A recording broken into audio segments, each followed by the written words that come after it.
সামনে আসেন। আবার নবীজি বলছেন দাজ্জাল যখন মানুষের রূপে বের হবে তখন সে সব জায়গায় বিচরণ করতে পারবে, কিন্তু মক্কা মদিনায় ঢুকতে পারবে না। ঠিক আছে? তো সলফে সালেহিন তারা বলছেন যে দাজ্জাল সব জায়গায় ভ্রমণ করবে, এটা এও ব্যাখ্যা হতে পারে যে সে নিজে সব জায়গায় যাবে না, বরং তার অনুসারীরা বিভিন্ন জায়গায় আধিপত্য বিস্তার করবে। এই ব্যাখ্যা যৌক্তিক তো? যৌক্তিক ব্যাখ্যা।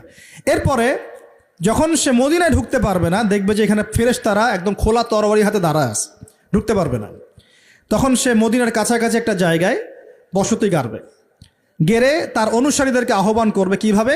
সে আল্লাহ পাক তো তাকে কিছু ক্ষমতা দিবেন পরীক্ষা করার জন্য। সে 3 বার ভূমিতে আঘাত করবে, এতে করে ভূমি কেঁপে উঠবে, এবং এই ভূমিকম্পে মদিনা থেকে যত মোনাফেক টাইপের যত মানুষ আছে সব দৌড় দিয়ে দাজ্জালের দলে যোগ দিবে। তার মানে ওই সময়ে ভূমিকম্প আসবে। আর কি, এবার নবী সাল্লাল্লাহু আলাইহি ওয়াসাল্লাম বুখারীর এক হাদিসে বলছেন, আবু হুরায়রা রাদিয়াল্লাহু আনহু থেকে বলছেন, তিনি বলছেন যে লা তাকুমুস সাআ, কিয়ামত ততদিন পর্যন্ত হবে না। এই হাদিস দুটো একটু মনোযোগ দিয়ে শুনেন। কিয়ামত ততদিন পর্যন্ত হবে না যতদিন পর্যন্ত না ইউকবাদুল ইলম, জ্ঞানটাকে উঠিয়ে নেওয়া হয়। জ্ঞান কি হয়?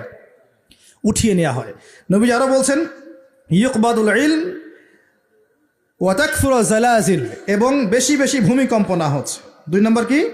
বেশি বেশি ভূমিকম্প না হচ্ছে। ওয়া ইয়াতাকারাবুজ জামান, এবং সময় কাছাকাছি চলে না আসছে। এই জায়গায় আমি একটু স্টাডি করতে গিয়ে একটা অদ্ভুত জিনিস দেখলাম, যে একটা রিসার্চ বলছে, সায়েন্সের রিসার্চ বলছে যে প্রতিটা ভূমিকম্পে পৃথিবীর গতির মধ্যে একটা পরিবর্তন হয়।